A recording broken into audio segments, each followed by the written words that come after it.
नमस्कार दोस्तों, 1-0 से 3 मैचेस की टी20 सीरीज अपने नाम करने के बाद इंग्लैंड की टीम अब न्यूजीलैंड के सामने रखेगी 3 मैचेस की ओडीआई सीरीज का चैलेंज। पहला मैच जो है माउंट मैनगनगुई यानी कि बे ओवल में खेला जाएगा कल 26 अक्टूबर को सुबह 6:30 बजे से इंडियन टाइमिंग के अनुसार। तो चलिए इस मैच से जुड़ी कुछ अहम जानकारियां आपको प्रोवाइड कर देते हैं जिससे आप इस मुकाबले का बेहतर आकलन कर सकेंगे, जिसकी शुरुआत हम करेंगे पिच रिपोर्ट के साथ। दोस्तों, इस मैदान पर टोटल 12 ओडीआई मैचेस खेले जा चुके हैं, जहां 6 मुकाबले फर्स्ट और सेकंड बैटिंग करने वाली टीम ने जीते हैं। अब just to be on a safer side, captain पहले गेंदबाजी करने का फैसला कर सकते हैं, जहां एवरेज स्कोर 272 का है, लोएस्ट स्कोर नीदरलैंड्स के नाम रहा 202 रन और हाईएस्ट स्कोर न्यूजीलैंड का है 371 रन। अब यहीं पर अगर हम स्कोरिंग पैटर्न पर गौर करें तो 5 बार स्कोर 200 से 249 के बीच, 4 बार स्कोर 250 से 299 के बीच और 3 बार स्कोर 300 पार जा चुका है। अब ये जो बे ओवल का मैदान है, ये बल्लेबाजों के लिए एक पैराडाइज की तरह साबित हुआ है। हालांकि जब हम ओवरऑल दोनों टीम्स को मद्देनजर रखते हुए इस मुकाबले पर गौर करते हैं तो 280 के आसपास का स्कोर इस ट्रैक पर किया जा सकता है। अब जहां तक बात है हेड टू हेड कंपैरिजन की, तो ओडीआई मुकाबलों में न्यूजीलैंड और इंग्लैंड दोनों ने ही बराबर की टक्कर दी है। 96 मैचेस में 45 मुकाबले न्यूजीलैंड ने तो इतने ही मुकाबले इंग्लैंड ने जीते हैं, जहां 4 मैचेस का कोई रिजल्ट नहीं निकला और 2 मुकाबले टाई रहे हैं। But when we talk about the matches after 2020, 5 मुकाबले 2020 के बाद से खेले गए हैं, जिसमें से 3 मैचेस में इंग्लैंड का परचम लहरा है और 2 मुकाबले न्यूजीलैंड ने जीते हैं, जहां लास्ट ओडीआई मैच न्यूजीलैंड के नाम रहा था। अब दोस्तों, ये तो होती है बात अभी तक के सफर की। इस अपकमिंग कॉन्टेस्ट के लिए बेस्ट 11 क्या हो सकती है और कौन से हैं इंपॉर्टेंट प्लेयर्स जिन पर हमें रखनी चाहिए नजर।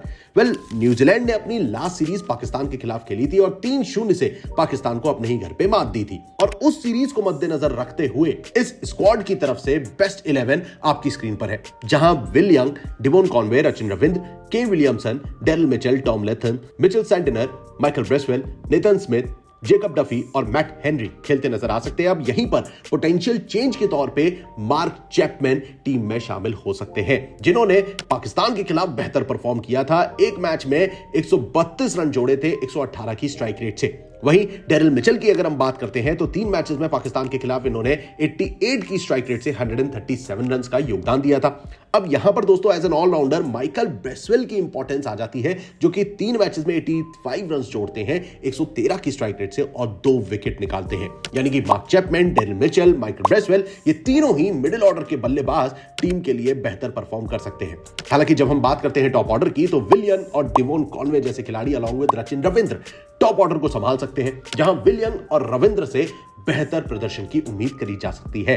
हालांकि जब हम गेंदबाजों की बात करते हैं तो टीम के पास Nathan Smith, Jacob Duffy, Matt Henry जैसे खिलाड़ियों का योगदान मिलता नजर आ सकता है, जहां जेकब डफी ने 7 विकेट निकाले थे पाकिस्तान के खिलाफ 18 की एवरेज से, तो वहीं नेथन स्मिथ के हाथ लगे थे 5 विकेट 22 की एवरेज के साथ। यहां पर मैट हेनरी की गेंदबाजी और उनका अनुभव टीम के लिए कारगर साबित हो सकता है। On the other hand, when we talk about team England, दोस्तों इंग्लैंड ने अपनी आखिरी ओडीआई सीरीज साउथ अफ्रीका के खिलाफ खेली थी और इस सीरीज को मद्देनजर रखते हुए हम की प्लेयर्स की बात करेंगे और न्यूजीलैंड के खिलाफ पॉसिबल प्लेइंग 11 पे नजर डालेंगे। जैसे कि टॉप ऑर्डर में आपको Jamie Smith, Ben Duckett, Joe Root के ऑप्शन मिलते हैं, along with Jacob Bethell, Harry Brook, Jos Buttler, Sam Curran को एक बार फिर ओडीआई में शामिल किया गया है। उनकी भी अवेलेबिलिटी डेफिनेटली यहां पर नजर आती है, along with Brydon Carse, Jamie Overton, Adil Rashid and Jofra Archer. दोस्तों, गेंदबाजों के तौर पर अगर आप देखते हैं तो साउथ अफ्रीका के खिलाफ जिन 2 गेंदबाजों ने गर्दा काटा था वो थे जोफ्रा और आदिल। आर्चर के हाथ लगे थे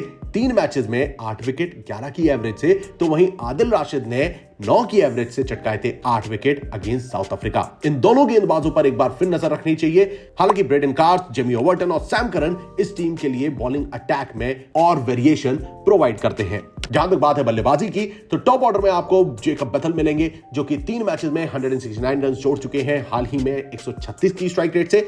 इंग्लैंड की बेसबॉल स्ट्रैटेजी हमें एक बार फिर देखने को मिल सकती है, जहां जो रूट जैसा बल्लेबाज भी 175 रन का योगदान देता है साउथ अफ्रीका के खिलाफ 94 की स्ट्राइक रेट के साथ। तो वहीं जॉर्ज बटलर ने भी 128 की स्ट्राइक रेट से 138 रन का योगदान दिया था अगेंस्ट साउथ अफ्रीका। तो ये 3 ऐसे बल्लेबाज हैं जिन पर एक बार फिर रखनी चाहिए नजर। हालांकि बेन डकेट ऐसे बल्लेबाज हो सकते हैं जो एक बार फिर अपनी खराब फॉर्म को पीछे छोड़ते हुए न्यूजीलैंड के खिलाफ बेहतर रन स्कोर करने की कोशिश जरूर करेंगे। ओवरऑल दोस्तों, जब हम दोनों टीम्स को रखते हैं आमने सामने तो ये एक कांटे की टक्कर हमें नजर आती है, जहां न्यूजीलैंड की टीम T20 सीरीज हारने के बाद अब ओडीआई में उलटफेर करने की पुरजोर कोशिश कर सकती है। अब क्या आप मेरी बात से इत्तेफाक रखते हैं? क्या आप भी इन सभी बातों को सुनने समझने के बाद कह सकते हैं कि न्यूजीलैंड इस पहले मुकाबले को जीत रही है? वेल, एक बात का ध्यान जरूर रखिएगा कि इस मैच में भी बारिश की खलल के चांसेस नजर आ सकते हैं।